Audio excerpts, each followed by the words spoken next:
दीमक की रानी जब तंदुरुस्त होती है और ठीक तरह से अंडे देती है, तब उसकी सेवा में कई सारे वर्कर दीमक जुटे रहते हैं। लेकिन जैसे ही दीमक रानी अंडे देना बंद करती है, तो वर्कर दीमक उसको खाना देना बंद कर देते हैं और उसको भूखा ही मार दिया जाता है। लेकिन ऐसा क्यों? जिस रानी ने सबको जीवन दिया, उस रानी को मौत की सजा क्यों दी जाती है? चलिए दीमक की दुनिया की यह अद्भुत बात को जानते हैं, जो आपको बेहद रोचक लगेगी।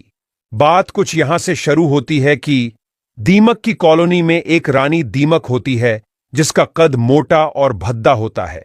यह रानी की लंबाई 2 इंच से भी ज्यादा होती है और रानी एक विशेष कमरे में ही रहती है, जो बड़ा और गोल होता है। फिर भी यह रानी दीमक पूरी कॉलोनी की मां होती है और सब दीमक उसकी दिन रात सेवा करते रहते हैं। आमतौर पर कॉलोनी की दूसरी दीमक 1 से 2 साल तक जीवित रहती है, जबकि रानी दीमक आमतौर पर 15 से 20 साल तक जीवित रहती है और उसका सिर्फ एक ही उद्देश्य होता है, दिन रात अंडे देना। इस रानी दीमक के साथ राजा दीमक भी सदा उसके साथ रहता है, लेकिन वह रानी से साइज में थोड़ा छोटा होता है और उसका मुख्य काम रानी के साथ मिलन करना होता है। रानी दीमक का काम सिर्फ अंडे देने का होता है। वैज्ञानिक संशोधन से पता चला है कि वह 1 मिनट में 60 अंडे देती है, मतलब कि एक दिन के 86,000 अंडे देती है। जरा सोचिए, पूरे 15 साल के दौरान यह रानी कितने अंडे देती होगी। रानी दीमक के दिए हुए अंडों को वर्कर दीमक साफ करती है और दूसरे कमरे में जाकर रख देती है। यह कमरा खास अंडों के लिए ही बना होता है और अंडों से बच्चे बाहर आने में 30 दिन से लेकर 90 दिनों तक का समय लग सकता है। क्या आपको पता है, रानी दीमक का मुंह इतना छोटा होता है कि ठीक से दिखता भी नहीं और रानी दीमक खुद से खाना तक नहीं खा सकती।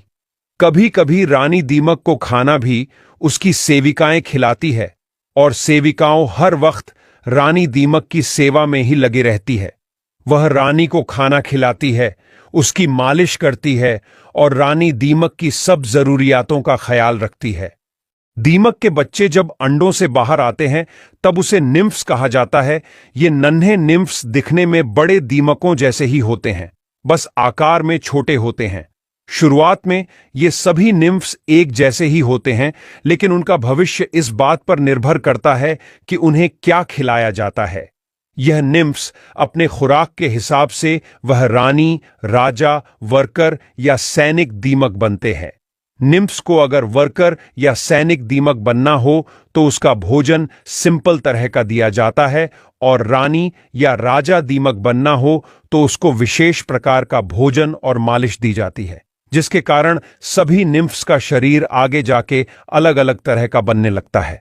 अगर रानी दीमक बीमार हो जाती है या ठीक तरह से अंडे नहीं देती, तब सेविकाएं इस स्थिति को समझती हैं और तुरंत हरकत में आ जाती हैं। वे रानी को विशेष भोजन देने लगती हैं ताकि वह फिर से अधिक अंडे देने लगे। लेकिन अगर रानी दीमक पूरी तरह से अंडे देना बंद कर देती है, तो सेविकाएं उसको खाना देना बंद कर देती है और उसे भूख से तड़पकर मरने के लिए छोड़ देती है। क्योंकि रानी दीमक अंडे नहीं देती, तो रानी उसके किसी काम की नहीं रहती। यही कॉलोनी का नियम है। फिर कॉलोनी में से एक और तंदुरुस्त दीमक को चुनकर उसको विशेष भोजन देने लगते हैं, जिससे वह रानी बने और अंडे देने की प्रक्रिया फिर से शुरू हो सके।